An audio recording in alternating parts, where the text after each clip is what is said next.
143쪽 지장보살 이야기 해드리도록 할게요. 지장보살이 인도에서부터 이렇게 기원은 인도에서 가지고 있는데, 신앙이라고 하는 게 다 그래요. 흘러가면서 조금씩 바뀝니다. 사람들의 요청에 의해서. 그러니까 우리가 뭐 제사 지내고 이런 거는 옛날부터 계속 지금 같은 시기였냐? 아니, 그렇지 않아요. 그것도 계속 바뀌어가는 거고, 그 다음에 지금 우리가 사시불공 하는 것도 사실은 그거는 아마 티베트 불교 영향을 받아서, 그래서 뭐 만다라도 만들고 뭐 이렇게 하는 거죠. 그러니까 요건 만다라 선송 이렇게 해서 만다라 도량을 만들고 있잖아. 그래서 이런 것들이 시대에 따라서 이렇게 약간씩 변형들이 돼요. 마치 사람에 대한 평가가 안중근 의사 같은 경우가 일제강점기 때는 어떻게 보면 테러범이었다가 이제 해방되고 나서 의사라는 지위를 우리가 이렇게 존중하는 그런 모습을 우리 국가적으로 해줬잖아. 그래서 그런 것처럼 시대에 따라서, 그러니까 사건이 크게 바뀌느냐? 아니, 그런 건 아닌데 그 평가가 바뀌어가는 거죠. 그리고 그것만 있는 게 아니고, 이제 너무 긴 시간을 이렇게 흘러가다 보면, 그러니까 지장보살에 대한 요구들이, 관세음보살도 마찬가지예요. 관세음보살이 원래 바다와 관련된 그러한 내용들이 있었기 때문에, 그래서 해양의 안전, 그 다음에 상업 뭐 이런 쪽하고 관련돼서 관세음보살은 발전하고, 지장보살 같은 경우는 땅과 관련해서 그러다 보니까 이제 사후세계, 안 그러면 심판은 아니고, 심판은 사후 심판은 시왕이 하는 거고, 관세음보살의 역할은 전에 그 신과 함께 주호민 씨 그거 보니까 만화에서는 그렇게 나오던데, 지장보살을 대형 로펌으로 이렇게 비유를 해놨더라고요. 근데 적실한 비유라고 생각을 합니다. 그러니까 지장보살이 빼주는 건 아니고, 지장보살이 빠져나갈 수 있도록 도와주는 거죠. 그래서 전에 제가 그런 얘기 해드렸었는데, 이거 그냥 설화적인 얘기예요. 어떤 사람이 살면서 나쁜 일을 많이 해서 좋은 게 하나도 없대. 그래서 죽고 나서 지옥에 갔다는 거예요. 그래서 지옥에서 막 굴르고 있는데, 지장보살이 이렇게 보니까 그 사람이 살면서 딱 한 번 개미를 밟으려다가, 아니 개미가 아니고 거미를 밟으려다가 발을 피했대. 이렇게 뭐 있으면 우리도 그런 걸 행동을 하거든요. 굳이 그걸 뭐 누가 밟나? 이렇게 발 디디다가 하면 이렇게 싹 옆으로 빼는 그런 행동을 했대. 그래서 그 인연으로 지옥에 빠진 사람을 구제하기 위해서 천상에서 거미줄을 늘어뜨려서 계속 이렇게 해서 그 사람한테 오도록 했대. 그러니까 좋은 인연을 살려주는 거지.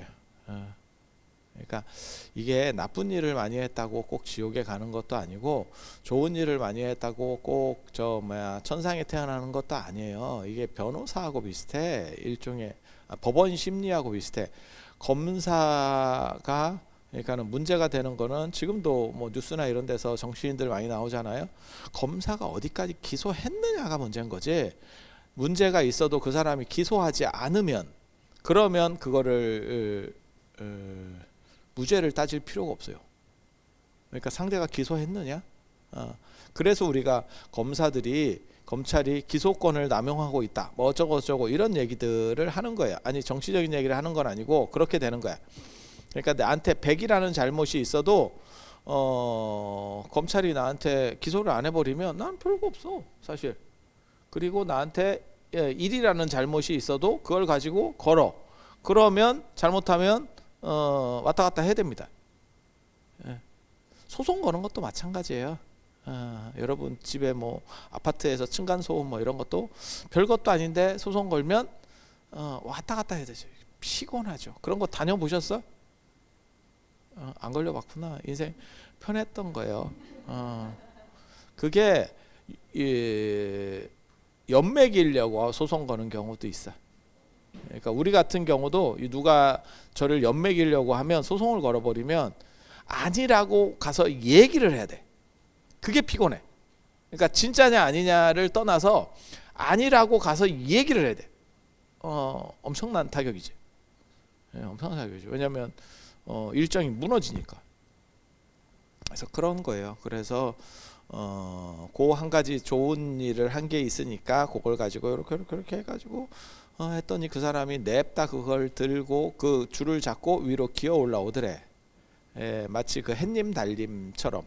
햇님 달림도 내나 그렇게 썩은 줄 뭐 이래가지고 하잖아. 그래서 이렇게 오고 있는데 그 거미줄이 굉장히 얇은데도 불구하고 안 끊어지고 위태위태하면서 견디더라는 거예요. 그래서 우리는 이 이야기에서 무엇을 알 수 있냐?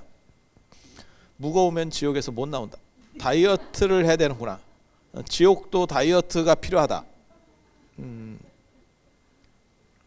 내가 자신이 없다 이러면 살을 빼는 걸로 그렇게 해서 막 올라오고 있는데 막 이렇게 기어 올라가다가 줄을 잡고 기어 올라가다가 밑에를 보니까 밑에 사람이 겁나 많이 이렇게 막 붙어가지고 쫙 따라오고 있더래. 그래서 그 사람이 이러다가 줄이 끊어지는 거 아니야? 이 생각이 들면서 더 이상 올라가지 않고 서서 발로 차기 시작하는 거예요. 그 줄을 거기서 잡은 상황에서 기어 올라가는 게 아니고 이제는 밑에 오는 사람들을 발로 차고 있었대. 그렇게 발로 차니까 그렇게 많은 사람이 붙어 있어도 견디던 줄이 끊어지더래. 그러니까 마지막 성근도 끊어지는 거예요.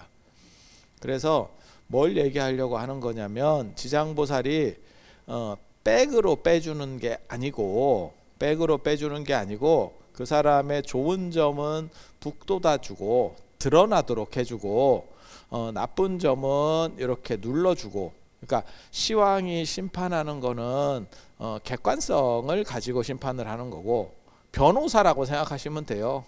변호사도 그렇게 행동을 해요. 그러니까 그래서 변호사들이 뭐라고 얘기하냐면 변호사한테 안 걸려봤지. 걸리면 뭐라고 얘기하냐면 나한테는 사실로 얘기하라고. 그래야 뭘 짜든가 말든가 할 거라고 이렇게 얘기해요. 그러니까 네가 거짓말을 해도 괜찮은데 나한테는 속이면 안 된다. 그러면 아구가 안 맞고 변호하기가 힘든 거야. 뭔 뜻인지 아시겠죠? 그런 거예요. 그런 거. 그래서 작지만 작은 성근을 키워서 올리는 거고. 근데 제가 얘기하잖아요. 이 인과법이라는 게 공 심은 데 공 나고 밭 심은 데 밭 나는 게 아니에요. 그렇게 가는 게 아니야. 그거는 진짜 단순 무식한 거고 그거는 그냥 수학 얘기하면 1 더하기 1은 2 이렇게 얘기하는 거고 실제로는 전혀 다르게 움직이는 게 인과법이에요. 그래서 전에 제가 밀린다 왕문경 얘기할 때도 그런 말씀을 드렸는데 어리석은 사람은 바늘 같은 죄로도 바늘 하나 같은 죄로도 물에 가라앉고 바늘이 물에 안 뜨죠. 그리고 짱구를 잘 굴리는 사람들은 비행기도 물에 뜬다. 배에 실으면 항공모함이 다 그렇게 뭐 100대 200대도 싣고 움직이는 거잖아요. 지금 뭐 아마 중동에도 그런 미국 항공모함이 몇 개가 가 있지 않을까? 그런 거예요. 그래서 동일 죄에 대해서 동일 심판이 내려가는 게 아니야. 이거 굉장히 중요해요. 그래서 그 부분을 잘 커버해낼 수 있느냐? 그래서 이게 지혜롭다라고 말해야 되는지 모르겠다. 지혜로운 사람, 머리 좋은 사람은 죄를 짓고도 안 들어가고 그런 걸 삿된 사람이라고 합니다. 불교에서는 안 들어가. 우리도 마찬가지지. 예를 들어서 무슨 뭐 IMF 우리가 맞고 굉장히 많이 힘들었어요.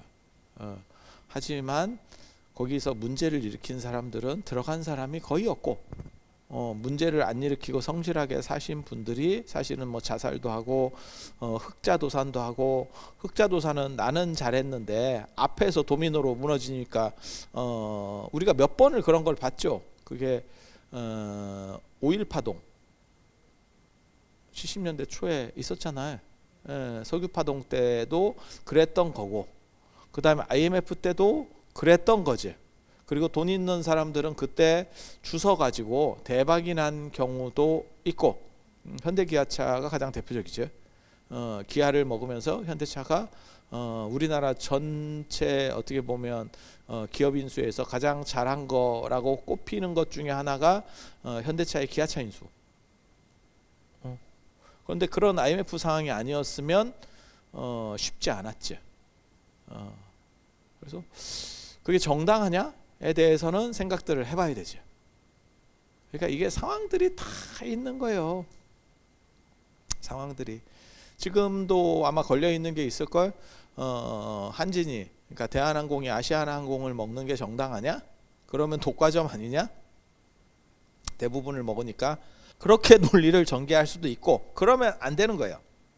그런데 그래도 국적항공사를 다른 기업에, 외국 기업에 준다는 게 말이 되냐? 그냥 독과점이 조금 생기더라도 그래도 뭐 그렇게 하는 게 좋지 않아? 라고 말할 수도 있는 거예요. 그거를 정책적 판단을 하는 거거든. 그러니까 객관적 판단을 하는 게 아니고 정부에 이제 센 사람들이 정책적 판단을 하는 거야. 그렇게 해서 오케이 하면 인수합병이 되는 거고, 오케이가 안 되면 깨지는 거예요. 먹다가 이제 기어내는 거죠. 그래서 지장보살이 해주는 거는 그냥 구원해 주는 게 아니에요. 그 사람이 착한 거 한 거를 북돋아서 잘 보이게 해주고, 변호사 역할이라니까. 딱 변호사 역할이라니까. 그리고 나쁜 것들은 변호사가 굳이 의뢰인의 나쁜 점을 들추지 않아요. 말하지 않아. 그렇게 해서 최대한 안 좋은 것들을 덜어내 주는 거지. 그렇지 않을까? 우리가 그런 얘기 하잖아요. 현대사에서 가장 이제 말할 때 영국을 신사의 나라라고 하지만 영국같이 모든 현대사의 문제점에는 저놈의 영국이 있다. 아마 한 번씩은 다 들어보셨을 거예요. 중동도 저게 영국 때문에 시작되는 거예요. 지금 저 이스라엘하고 저 탈레반 맞나? 하마스 전쟁하는 것도 다 영국이에요. 다 영국이 시작하는 거예요, 저게. 예, 그리고 중동에 금 거가지고 이렇게 나누는 거 다 영국의 모든 영국이 등골 빠면서 이제 이렇게 하는 거지. 그러면서도 자기네들은 뭐 대영 제국 어쩌고 하면서 포장을 하지. 그래서 우리 같은 또 쩔이 어렸을 때는 영국이 대단한 나라인 줄 알았지. 공부하면서 가장 비열한 나라라고 꼽으면 영국과 중국입니다. 제가 보는 관점에서는. 미국은 차라리 그냥 양아치 같아. 그래서 덜 위험해. 제가 뭐라고 얘기하냐면 바늘이 위험한 게 아니고 바늘이 솜 속에 들어가 있을 때가 위험하다라는 얘기를 하는 거거든요. 뭔 뜻인지 아시겠죠? 그러니까 가장에서 되게 좋은 것처럼, 우리 사람도 그렇잖아. 저 사람이 나 되게 싫어하는가 봐. 우리 째득보살님이 나를 싫어하는가 봐. 이렇게 하면 안 위험해. 근데 저 사람이 앞에서는 되게 잘하고 뒤에서는 또 막 씻고 댕기고 구밀복검이라고 입에는 꿀이 발려져 있고 배로는 칼로 쑤시는 거지. 앞에서는 싹 하고 요런 사람들이 위험한 거지. 아니 그렇지 않아? 그래서 지장보살은 단순히 빼주는 사람이 아니야. 심판자로서 그게 염라대왕하고 다른 점이에요. 염라대왕은 재판관에 해당하는 거예요. 지장보살은 로펌, 그러니까는 뭐 김앤장 뭐 이렇게 붙어가지고 그 문제들을 해결해내는 거죠. 이해가 되시죠? 성격이 다른 거예요. 완전히 다른 거예요. 완전히 다른 거예요. 그래서 지장보살하고 관세음보살의 투톱 체제인데, 지장보살은 요 사후세계랑 관련해서 성향이 약간 이쪽으로 이제 많이 발전을 하는 거고, 그리고 요게 이제 시대적 요청이 있었어요. 중국은 제사 문화가 있으니까 불교 입장에서도 유교의 제사의 대항마가 뭐 하나 정도는 있어야지. 예. 그래서 토종 브랜드 뭐 이런 식으로 유교라고 하는, 유교의 제사라고 하는 큰 시장, 지금은 이제 이 시장이 거의 다 죽었죠. 제사를 뭐 누가 하냐? 아까도 차 타고 올 때 뭐 제사를 붙였어요, 합쳤어요, 뭐 이런 얘기 하는데 그건 요즘 얘기죠. 예전에 합쳤어요 이러면 야 그거 진짜 감당 못하죠. 어딜 어딜 그래서 그런 문제들이 존재하니까 그래서 지장에 대한 수요가 늘어나고 그래서 지장보살, 지장제일, 관음제일 이렇게 그리고 지장보살이 한 장 넘겨서 144쪽 보시면 지장보살이 대단한 거는 지장보살은 무불시대의 교주라고 하는 거예요. 그래서 한 단계 높아. 관세음보살하고 지장보살하고 누가 셉니까? 지장보살이 셉니다. 지장보살이 사후세계에서 빼주는 역할만 하는 게 아니고 지장보살의 또 다른 역할이 뭐냐면 무불시대의 교주라고 하는 거예요. 무불시대의 교주가 뭔 뜻이냐면 석가모니 부처님이 열반하셨고 미륵 부처님은 아직 안 오셨고 그러니까 어떻게 생각하시면 되냐면 우리나라에서도 대통령제에서 그런 경우를 2번 겪었습니다. 박정희 대통령이 서거하시고 그 다음에 그 중간에 갑자기 이제 최규하 대통령 직무대행 체제라는 게 있었죠. 대통령 되기 전에 최규하 대통령이 대통령 되기 전에 다 그 순서가 있습니다. 뭐 예를 들면 대통령이 어떻게 뭐 심장마비로 돌아가시면 유고 시에는 뭐 국무총리 안 그러면 뭐 국회의장 뭐 이렇게 서열들이 있어요. 그 사람이 그 직무 대행자가 돼요. 학교에서도 총장이 유고 시에는 뭐 교학처장이 하고 이게 다 있어. 그리고 정상적이면 이런 시스템은 작동하지 않습니다. 하지만 세워는 놔야지. 세상에는 별일이 다 있으니까. 그리고 우리가 박근혜 대통령 때 대통령이 탄핵되고 직무가 정지되면서 황교안 총리가 직무대행을 하셨죠. 직무대행이라고 하는 거는 의전으로는 국가 원수급의 의전을 받는 겁니다. 내가 대통령이냐? 아니 대통령은 아닌데 어떤 뜻인지 아시겠죠? 그렇게 무불시대의 교주라고 하는 건 뭐냐면 석가모니 부처님께서는 가셨고 미륵 부처님이 오시기 전까지 무불시대 부처님이 안 계셔. 유고 상황이야. 그때 짱은 누구냐? 난가? 난가? 그래서 지장보살에 대한 칭호가 우리는 그냥 지장보살 이러는데 중국에서는 지장왕보살, 지장왕보살 이렇게 하는 게 일반 보살들보다는 세다. 라는 뜻도 있고 지장보살은 시왕이라고 하는 왕들을 거느린다. 왕들을 거느리는 보살이다. 판사를 로펌이 이길 수 있나? 시왕이 일종의 판사인데 그리고 판사 중에서 제일 센 판사를 여러분이 염라대왕 이렇게 생각하시면 되거든. 판사를 대형 로펌이 이겨?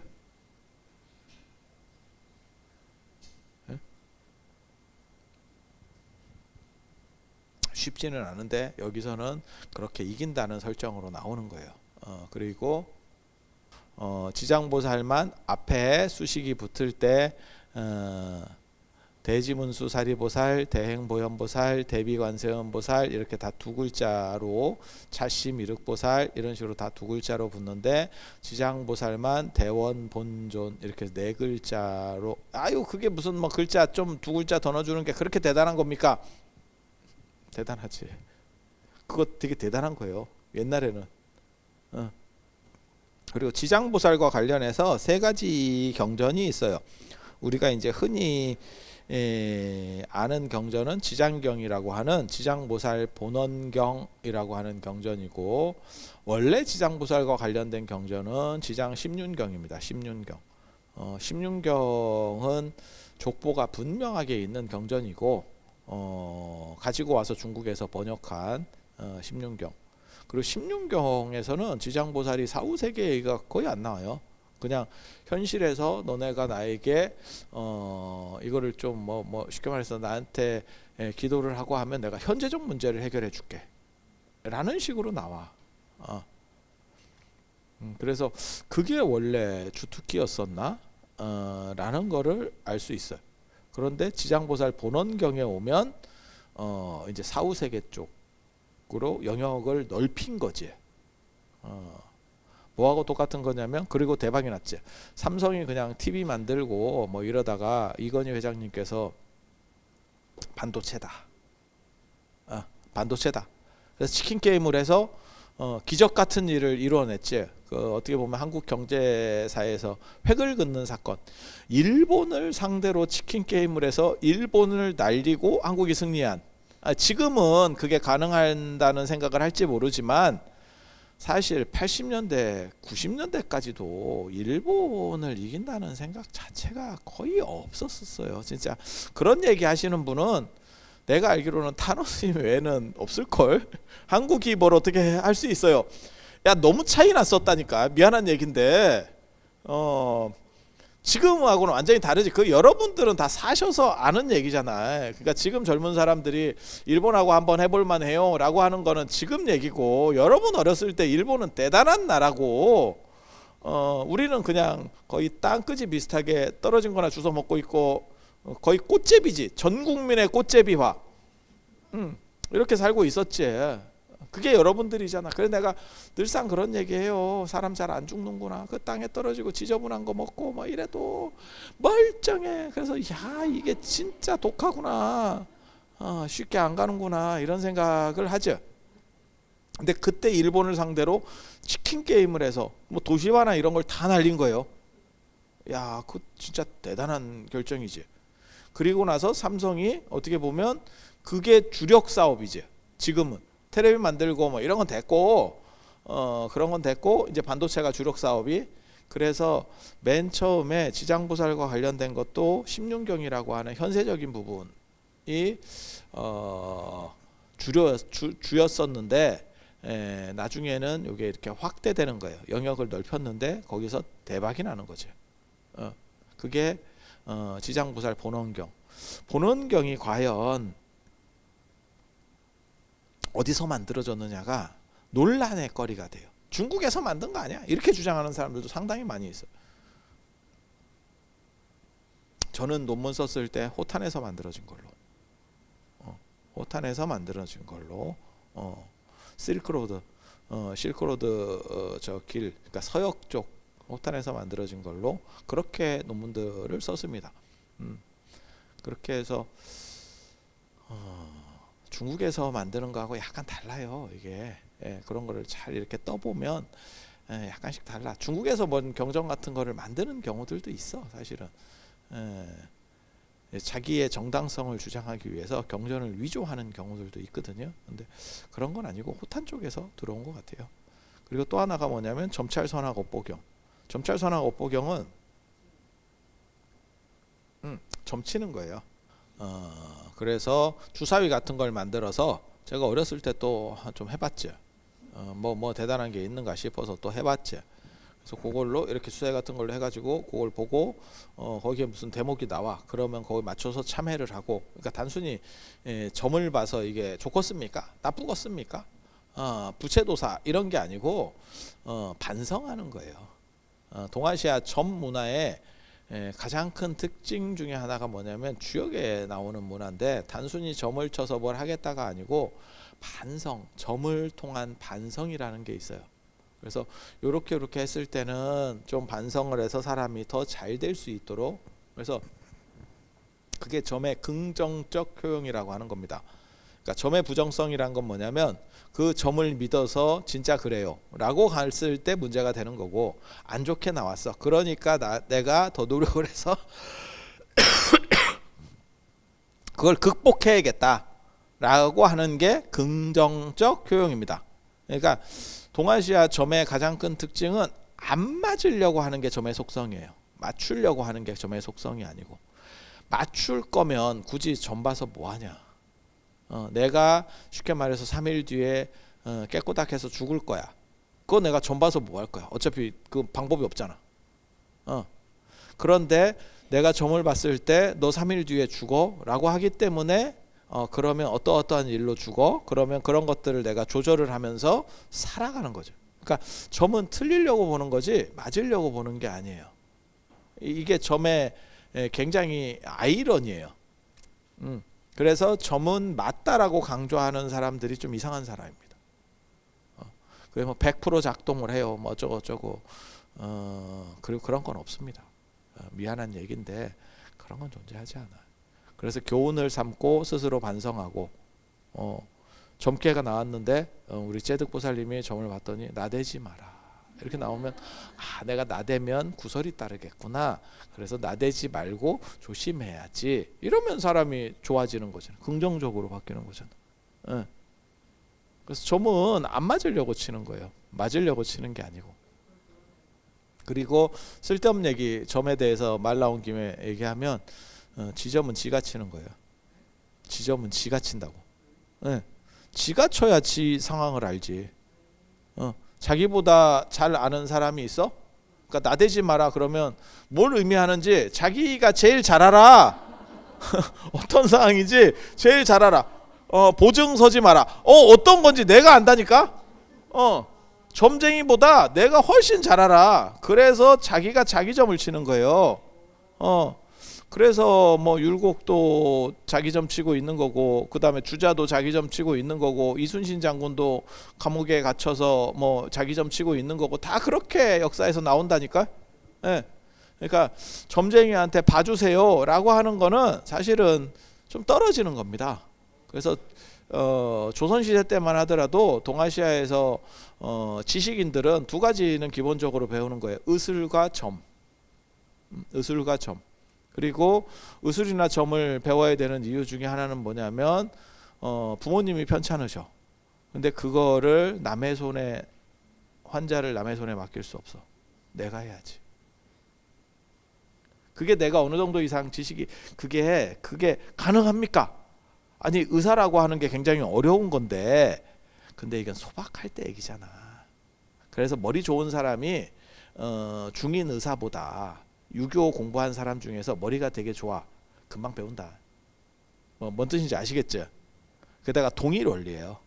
기본 세팅이 동일하게 작동하도록 들어가 있는 원리야. 점도 그렇고 한의학도 그렇고. 그래서 뭐 사상의학, 사상팔캐 이게 다 점하고 관련되는 거거든요. 그러니까 다 연동돼 있어요. 그러니까 하나의 시스템을 배워가면서 이쪽으로 좀 돌리고 이쪽으로 좀 돌리고 이렇게 하면 돼요. 그래서 그 유명한 얘기 있잖아. 조선왕조실록에 보면 정조가 맨 마지막에 돌아가실 때 보면 어이랑 싸웁니다. 어이랑 박 터지게 싸웁니다. 경호골을 먹는 게 맞냐? 아니냐? 어이랑 붙어요. 어이면 일반 돌팔이가 아니잖아. 당대 최고의 의사야. 당대 최고의 의사야. 그런데 어이랑 붙어.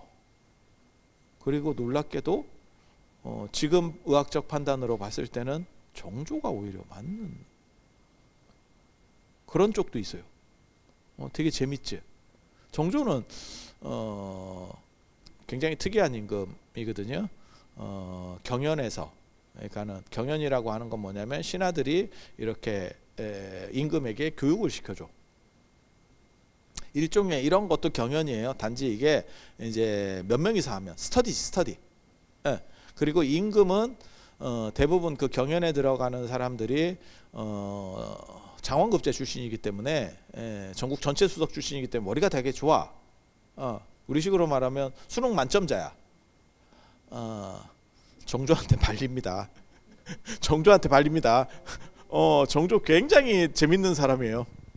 그래서 어떻게 그게 가능합니까? 라고 얘기하니까 정조가 그 한 말은 진짜 너무 인생이 이렇게 임금도 힘들구나 라는 생각을 해볼 수 있는 말이에요. 누가 나를 암살할까봐, 우리 아버지 돌아가시고 사람들이 나를 암살할까봐 내가 밤에도 불을 끄지 못하고 책을 읽으면서 계속 살았다. 물론 뭐 책상 앞에 오래 앉아 있는다고 공부가 되는 건 아니에요. 원래 머리도 좋았던 거야. 그리고 무술 실력도 아주 뛰어나. 그건 자기 아버지를 닮은 것 같아. 그래서 활 쏘는 거 보면 뭐 100번을 쐈다는 등 200번을 쐈다는 등 그게 일반 사람 체력보다 훨씬 강력한 겁니다. 그래서 정조는 아무튼 굉장히 재밌는 캐릭터고, 일반 사람들 입장에서는 사실은 보통 그 정도 급은 못 이기지. 어이를 어떻게 이기겠어. 어느 정도 공부해서. 그것도 기술직인데 그게. 그건 임상하고도 관련이 되는 거고 많이 겪어봐야 되는 거잖아. 그래서 정조 같은 경우는 특이한 거고, 근데 실제로 유생들은 다 의술을 어느 정도 이상 합니다. 그래서 제가 전에도 그런 말씀을 드렸는데, 조선시대 때 가장 영향력을 많이 미친 의서는 허준의 동의보감이 아니고 다산의 단방신편이다. 그 요약본. 허준의 동의보감은 책이 좋아. 너무 많아. 그걸 볼 수가 없어. 뭔 뜻인지 아시겠어요? 예. 여러분도 마찬가지잖아. 여러분도 뭐 어떤 뭘 알고 싶으면 네이버 같은 걸 찾아보잖아. 네이버가 전문 지식이냐? 아니, 그거는 아닌데 우리에게 필요한 정도가 그거지. 내가 지금 네이버 찾아서 논문 쓸 건 아니잖아. 뭔 뜻인지 아시겠죠? 그 정도 수준의 지식을 쉽게 접근할 수 있도록 해주는 거죠. 예. 그게 더 효과적인 거예요. 그래서 이 점 보는 책이 단순히 점을 보는 게 아니고 그게 자신을 반성하고 되돌아보는 그런 의미로서의 점이에요. 그리고 요렇게 해서 우리나라에서 요 점찰선하고 업보경을 유행시켰던 사람이 원광법사, 세소고개 다 들어보셨죠? 화랑도 뭐 이런 거 할 때 원광, 그리고 진표율사 이런 분들입니다. 저도 굉장히 미스테리한 한국 불교사에서 되게 재밌는 게 53불이라고 하는 게 있어요. 부처님이 53불을 모셔놓은 데가 있어. 쉬운 세 분. 누군지를 모르겠어. 금강산 유점사에도 있고, 그 다음에 송광사, 서남사 이런 불조전에 응진 쉽게 말해서 나한전 이런 데 가면 그게 53불을 모셔놔서. 근데 왜 53불인지를 모르겠어. 이게 무슨 이유가 있을 거예요, 분명히. 그런데 끊어진 거지. 그 내용이 전해지지 않는 거지. 그런데 그 53불을 모시는 것과 관련해서 점찰선하고 업보경에 53불이 나와요. 그래서 그런 건가 싶지. 그러니까 뭔가 53이라는 숫자와 관련된 게 존재해. 저 선제동자 53 던지식 뭐 하듯이 무언가가 존재하는데 그게 어떤 건지는 정확하게 모르겠어요. 점찰선하고 업보경 이야기. 그래서 점을 봐서 스스로를 노력하고 교훈을 삼는다더라 라고 하는 거고, 145쪽에 보면 밑에 보면 10대왕 이야기가 나옵니다. 시왕, 시왕, 10왕 아니고요, 그냥 시왕, 시왕. 10방 아니고요, 사방 팔방 할 때 10방 아니고요, 시방, 시방, 시방. 그렇게 해서 제1전의 진광대왕, 제2전의 초광대왕, 이게 7일씩 이렇게 끊어지는 거예요. 제3전의 송제대왕, 제4전의 오간대왕, 제5전의 염라대왕, 제6전의 변성대왕, 태산대왕, 평등대왕, 도시대왕, 전륜대왕, 오도전륜대왕. 그렇게 해서 요 시방 얘기하면 조금 길어지는데, 그리고 진광대왕 그림에 보면 마치 사람을 관에서 끄집어내는 것 같은 비슷한 그런 류의 그림이 있어요. 그러니까 죽은 뒤에 이렇게 일어나게 해서 이제 경기가 시작되는 거야. 그러면 사후세계 이제 사천산을 넘어가거든. 사후세계로 간다고. 이게 사천산이라고 죽은 사후세계에 있는 산이야. 안 가봤지? 그쪽 패키지 상품 있어요. 있어. 그거 절에서 팔거든. 500, 700 이래서 천도제 아니 49제 지낼 때 49제 지낼 때 사천산을 통해서 가. 그리고 거기 가면 삼도천이라고 하는 이렇게 개울이 있어. 개울이 그 개울을 건널 때 이제 초강대왕하고 또 관련이 돼요. 초강대왕. 그래서 이제 강을 건너가는 거야. 그러면 그 개울 전에 현이온과 타리파라고 타리파가 옷 뺏기는 할매가 있어요. 여러분이 수의를 입고 가도 얼마 못 가. 그래서 수의 비싼 거 하지 말라고 내가 얘기하는데, 타리파 할매가 야 너 옷 벗어 이렇게 양아치를 만나요. 그 할매가 옷을 벗겨. 야 너 옷 벗어 이렇게 해서 마치 노스페이스 뺏기듯이 그렇게 해서 옷을 벗으라 그래. 그래서 옷을 벗으면 그 현용이라는 사람이 그걸 나무에다 걸어. 그러면 그게 죄의 무게도 하면서 뭐가 있냐면 이 세계의 기억이 지워져. 그래서 허리띠 같은 걸 뭐 하나 꼼쳐놔야 돼. 그래서 기억이 안 지워지게. 딱. 그리고 나서 이제 삼도천을 건너. 이게 그 나라하라고 하는 거거든요. 나라가의 강, 지옥을 흐르는 강이라 그래서 나라하예요.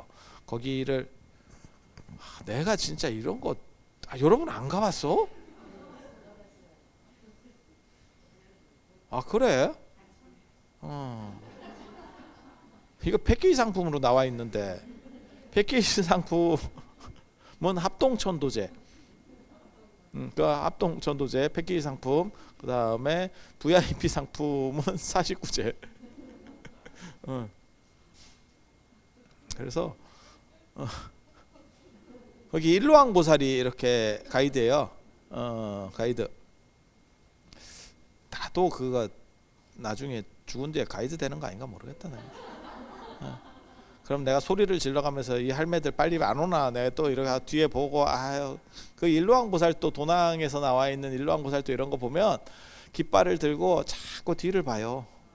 딴짓 할까 봐. 시키면 이게 안 들어.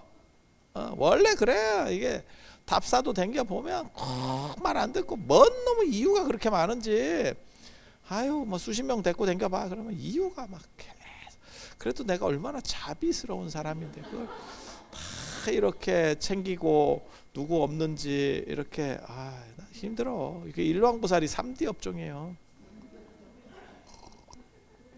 그래서 그 가이드 팁 깎으면 안 돼. 쉽지 않아. 깃발맨.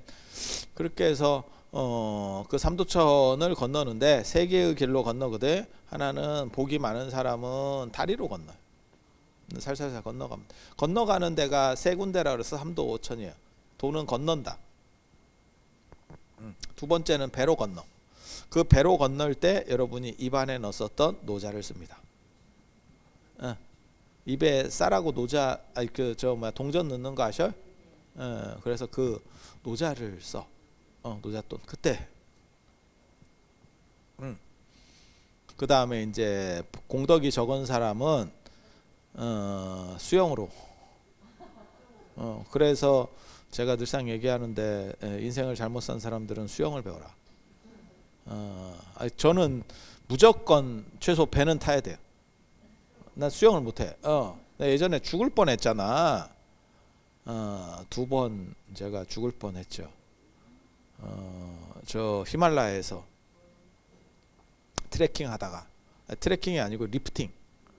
리프팅 하다가 같이 간 신도가 밀어서 배에서 밀어서 뭐 이런 일이 있나 싶은데 그런 사건이 있었고 징계해. 놀래지 마. 있어.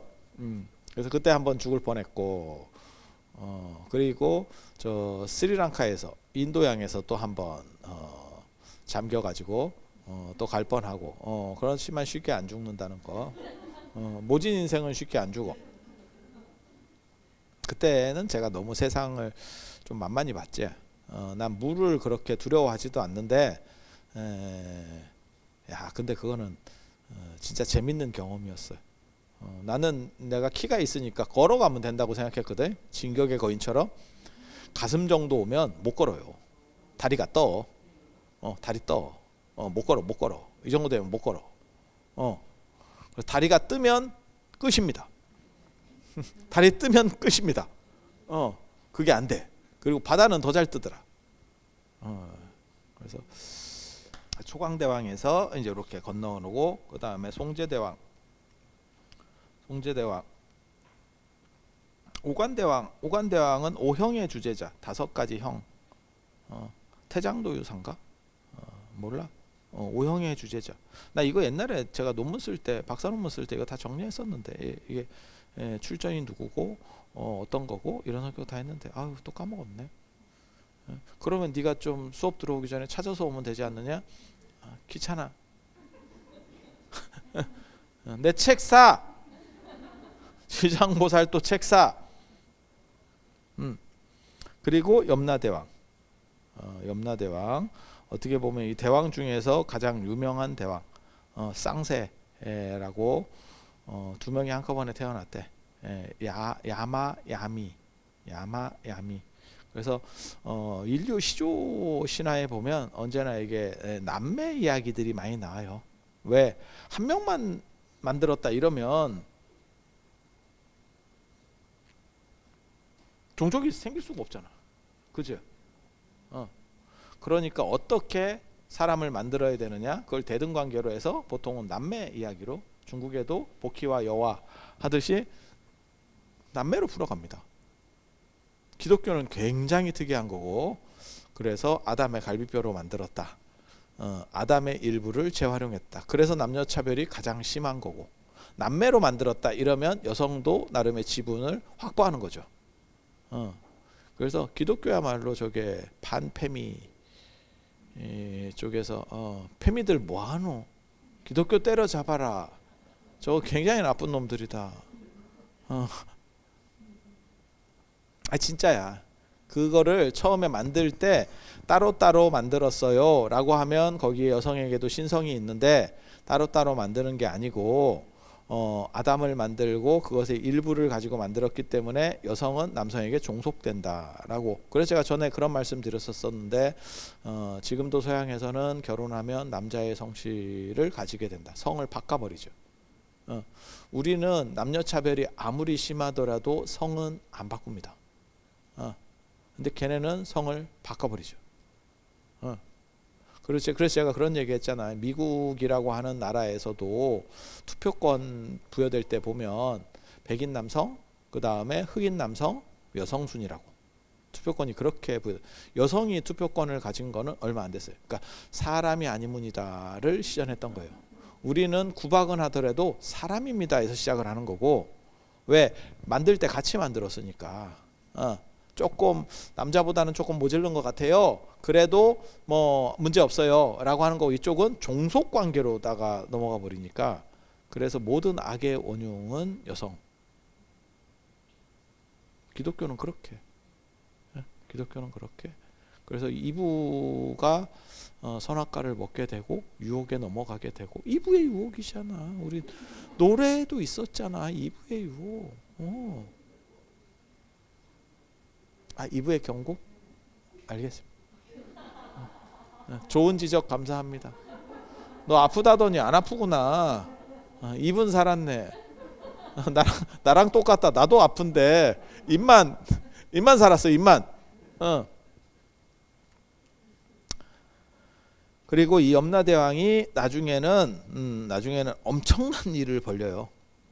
조선 후기에 오면, 조선이라고 하는 나라가 임진왜란 병자호란이 끝나고 나면 사회의 신분 질서가 붕괴합니다. 그러니까 양반들이 풀리기 시작해. 원래 양반은 소수밖에 없었는데 조선 전기에 한 5%밖에 안 되는데 이게 막 풀어지기 시작하고 통제가 안 되는 거지. 그렇게 해서 조선 후기에 임진왜란 병자호란 끝나고 한번 풀리고, 그 다음에 이제 대한제국 시대, 이때는 뭐 나라가 골로 가니까 그냥 다 니도 양반 나도 양반 이렇게 가는 거예요. 그래서 이때 이 두 개가 어떻게 보면 지장보살 쪽으로 치면 호황기입니다. 지장보살 호황기. 그렇게 해서 조선 후기에 지장보살이 한번 정점을 찍죠. 한번 찍고, 그 다음에 조선 말 대한제국 시대가 오면 그때 또 한번 또 찍고, 두 번에 걸쳐서 촥촥 튀어. 왜? 수요가 엄청나게 많아졌잖아. 그리고 진짜 양반, 돈 있고 강력한 사람들은 집안에 사당이 있다니까. 거기서 지내지 절에서 안 지내. 어디다 절에다가 맡겨. 집에서 해야지. 그런데 일반 사람들이 족보를 사고 양반 임내 하다 보니까 잘 룰도 모르겠고 전통적이지도 않고 하니까 절에다가 맡기면서 나도 양반이에요 뭐 이런 걸 하고 싶은 거야. 그래서 지장보살 주가가 와 이건 뭐 진짜 테슬라 주가처럼 막 벼랑으로 올라가는 거지. 쫙 비트코인 화랑기에 일본이 1980년대 플라자 합의 직전의 일본이라고 생각하시면 돼. 도쿄를 팔면 미국을 산다. 들어보셨어요? 도쿄 땅값을 다 팔면 미국을 산다는 거예요. 그런 얘기가 있었어. 그래서 1985년에 프라자 합의 미국이 안 되겠다 싶어 가지고 일본하고 독일을 줘 패고 그다음에 환율을 조정을 해 버렸지. 그래서 일본은 잃어버린 30년이 됐고 독일은 유럽의 환자로 이렇게 누워서 계속 계시다가 그러다가 이제 독일이 유로화를 사용하면서 이제 내 시대인가 이러면서 다시 나오는 진짜라니까. 그렇게 가는 거예요. 그렇게 가는 거예요. 그래서 염라대왕이 굉장히 떡상했을 때는 염라대왕이 아예 단독으로 튀어나옵니다. 단독으로 튀어나옵니다. 그래서 염라대왕 탱화도 있어. 불화도. 그걸 현왕탱이라고 합니다. 언제 쓰는 거냐면 사무제 때. 사무제, 삼오제 이런 거 들어보셨어요? 초우, 제우, 사무 이렇게 나오는 거거든요. 그렇게 해서 사무제 때. 지금은 뭐 사무제를 뭐 별로 안 하는데 예전에는 뭐 다 꼼꼼하다 다 해야 돼. 이게 복잡해요. 제사 지내다 진짜 골로 간다니까. 근데 지금은 1년에 몇 개 안 돼요 라고 해도 힘든 거고 시대가 바뀐 거지. 예. 그때는 그런 걸 하는 걸 영광으로 여긴 거고